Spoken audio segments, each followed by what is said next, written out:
அனைவருக்கும் அன்பு கலந்த அன்பு வணக்கம். பிஜிடிஆர்பி தமிழ் மொழி தேர்வில் கண்டிப்பாக ஒரு கேள்வி வரும். மறக்காம லைக் பண்ணுங்க, ஷேர் பண்ணுங்க, சப்ஸ்கிரைப் பண்ணுங்க. முதல் கேள்வி பாருங்க.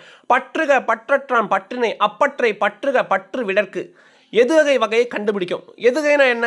இரண்டாம் எழுத்து ஒன்றி வருவது. மோனைனா முதல் எழுத்து ஒன்றி வருவது. இயைபினா மூன்றாம் எழுத்து ஒன்றி வருவது. ஒரு சீல மூன்றாம் எழுத்து ஒன்றி வருவது. முரண்னா முரண்பாடாக வர்றது. புரிஞ்சா? இப்போ இதில் வந்து எதுகை என்ன சொல்கிறாங்க? இது வந்து என்ன எதுகைனா குலை எதுகை. குலை எதுகைன்னு என்னன்னா, அதாவது முதல் சீர், ரெண்டாவது சீர், மூன்றாம் சீர், இதில் ஒரே லெட்டர் ரெண்டாவது வந்தால் அது வந்து குலை எதுகைன்னு சொல்லணும்பா. முற்று எதுகைன்னு ஒன்று இருக்குது. அது எப்படின்னா 1 2 3 4 சீர்லையும் ஒரே லெட்டர் வந்தால் அதை முற்றுன்னு சொல்லுவாங்க. புரிஞ்சா? அடுத்து பாருங்கள். அழகொண்டா எல்லாம் அளப்போம் இழப்பினும். இதில் என்ன எதுகைன்னு கேட்குறாங்க. இதில் என்ன எதுகை? மேற்கதுவாய் எதுகை.